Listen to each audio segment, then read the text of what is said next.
Jésus a donné sa vie à la croix pour nous il y a 2000 ans. On dira, mais ces choses sont passées. Maintenant, il faut évoluer. Mais vous savez, si ça fait 2018 ans que Dieu fait preuve de patience, c'est la preuve de son amour envers toi et envers moi.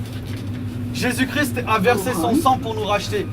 Jésus-Christ est mort à la croix pour nous délivrer du péché, pour nous délivrer de la culpabilité, pour nous délivrer du jugement dernier, pour nous donner la paix avec Dieu, pour nous réconcilier avec lui.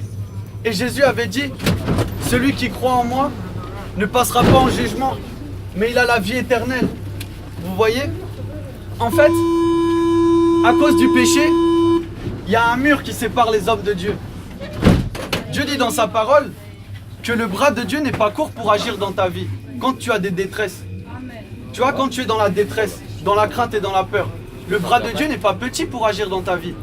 Et l'oreille de Dieu n'est pas sourde pour entendre quand tu cries vers lui. Mais alors pourquoi Dieu ne répond pas à tes prières? Dieu dit que ce sont nos péchés qui mettent une barrière entre lui et nous. Parce que les yeux de Dieu sont trop purs pour voir le mal. Alors quand Dieu veut agir dans ta vie, eh bien il y a un mur qui se dresse qu'on appelle le péché. Vous voyez? Le seul moyen que ce mur disparaisse pour que tu puisses vivre dans sa présence et avoir une relation avec Dieu, c'était que quelqu'un paye pour nos péchés. Et Jésus-Christ est mort à la croix pour ça. C'est la manifestation de l'amour de Dieu envers nous. Nous qui étions perdus, nous qui étions débauchés, nous qui étions des blasphémateurs, nous qui pratiquions toutes sortes de mal, eh bien Jésus, lui le juste, sans péché, a accepté de mourir pour des impies. Il est mort à la croix pour nous, mais il n'a pas fait que mourir, il est ressuscité.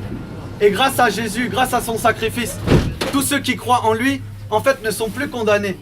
Et le mur qui nous séparait de Dieu tombe. Et alors, tu es réconcilié avec Dieu et tu deviens un enfant de Dieu. Amen. Tout le monde ne sont pas enfants de Dieu. Tous sont créatures. Mais les seuls qui sont fils de Dieu sont ceux qui ont cru en Jésus-Christ. Le seul nom qui peut sauver. Alors quand tu es réconcilié avec Dieu, qu'est-ce qui se passe? Eh bien, il y a le Saint-Esprit, qu'on appelle l'Esprit de Christ, qui vient demeurer dans ton cœur. Et vous savez, les pensées d'un homme, ses paroles et ses actions viennent du cœur. Donc si l'Esprit de Christ vient dans ton cœur, ta vie va changer. Ta vie va être transformée. Voyez-vous, moi j'étais un jeune, je buvais, je fumais du cannabis, mes meilleurs amis étaient des dealers. Eh bien, vous voyez, personne ne pouvait me changer.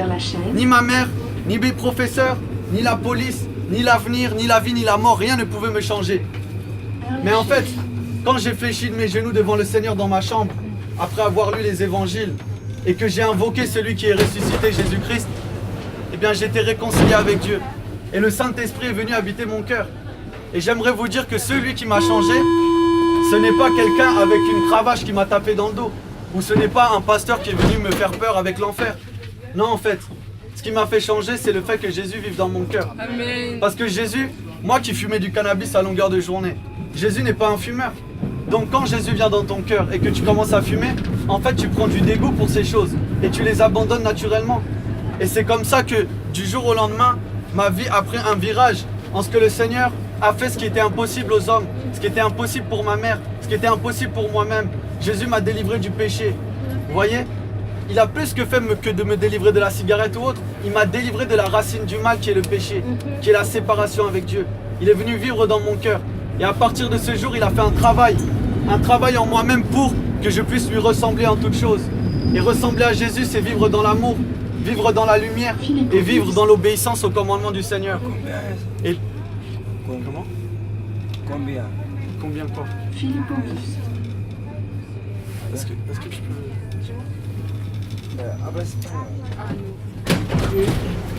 Parle portugais. Tu peux lui parler. Vous voyez? Il a dit combien? Vous voyez? Il a dit Certains diront que non, suivre Dieu, c'est arrêter de vivre. Mais en fait, c'est complètement faux parce que le Seigneur, il est contre quoi? Il est contre le mensonge, contre l'impudicité, contre les adultères et il est pour l'amour. Moi, je vais vous dire, c'est quoi vivre? Vivre, c'est quand Jésus vit en toi parce qu'il est lui-même la vie. C'est ça, vivre. Vivre, c'est quoi? C'est quand on arrive à aimer son prochain comme soi-même et même ses ennemis. Et ça, ce n'est possible que quand Jésus-Christ vit dans ton cœur. Ça, c'est la vie. Maintenant, si vous me dites que vivre, c'est la débauche, l'ivrognerie, la dissolution, le vol, bien ça, c'est la mort. Ce n'est pas la vie. Ça produit des mauvais fruits dans les vies des gens. Ici, vous remarquerez, je ne suis pas seul. On a tous eu une expérience personnelle avec le Seigneur. Non pas avec le christianisme, mais avec Jésus-Christ. Parce que vous voyez, certains prêchent le catholicisme, certains prêchent l'islam, certains prêchent le bouddhisme. Eh bien moi je vous prêche Jésus-Christ, une personne qui a des yeux et qui vous voit, qui a des oreilles qui vous entend, qui a une bouche et qui parle, qui n'est pas comme tous les autres morts et enterrés ou ensevelis dans un tombeau, mais Jésus-Christ est ressuscité, il est à la droite de Dieu. Et d'ailleurs, c'est lui qui revient à la fin des temps. Ce même Jésus qui a changé ma vie, qui a changé la vie de mes frères, eh bien, il est ce Dieu-là qui peut changer ta vie aussi. J'aimerais te dire, on est déjà presque au terminus. Déjà presque au terminus. Je ne vais pas y aller par 4 chemins. Ta vie aussi a un terminus. Tu ne dois pas aller par 4 chemins. Jésus a dit, celui qui croit en moi a la vie éternelle. Il ne viendra pas en jugement. Mais si tu ne crois pas en Jésus, tu n'as pas la vie. Et la Bible déclare que la colère de Dieu demeure sur toi. Alors, le seul sauveur qui peut te délivrer de l'étang de feu, c'est Jésus-Christ. C'est Jésus-Christ. Ce n'est pas l'argent, ce n'est pas la philosophie, ce n'est pas tes raisonnements, ce n'est pas tes muscles, ce n'est pas ta communauté sur Facebook, ce n'est pas ta sagesse, ta science, mais le seul capable de sauver l'homme de la colère à venir, c'est celui que Dieu avait annoncé, le Messie Jésus-Christ de Nazareth. Alléluia. C'est lui qui est la parole de Dieu faite chair. Il a accepté de s'humilier devant les hommes. Il a accepté d'être abandonné, rejeté, crucifié. Il a accepté d'être méprisé, d'être l'homme de douleur habitué à la souffrance. Il a accepté cela. On lui a craché dessus, on lui a arraché la barbe. Et ses amis l'ont abandonné. Oh, tout le monde l'avait délaissé. Il avait été mis dans un tombeau comme un vulgaire meurtrier. Mais Dieu a rendu témoignage de lui. Alors que les gens disaient, c'en est fini de Jésus. Mais 3 jours plus tard, la pierre s'est roulée et Jésus est sorti. Jésus a triomphé. Ce même Jésus qui a triomphé de la mort et qui a surpris tous ses contemporains, un jour va surprendre toute l'humanité. Lorsqu'il reviendra sur terre pour juger les vivants et les morts. Aujourd'hui, tu dois choisir entre le monde et le ciel. Tu dois choisir entre la chair et l'esprit. Tu dois choisir entre le mensonge et la vérité. Tu dois choisir entre Satan et Jésus-Christ, le roi des rois.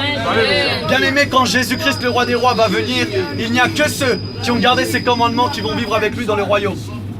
Mais tous ceux qui ont rejeté le roi sur la terre seront rejetés du royaume quand il sera établi sur la terre. Aujourd'hui est le temps de la grâce, est le temps de la patience de Dieu. Jésus a dit, je ne rejetterai pas celui qui vient à moi. Parce que Jésus est venu chercher celui qui était perdu. Les drogués, venez à lui, vous allez changer. Amen. Les homosexuels, venez à lui, vous allez être changés. Amen. Vous qui êtes violents et jaloux,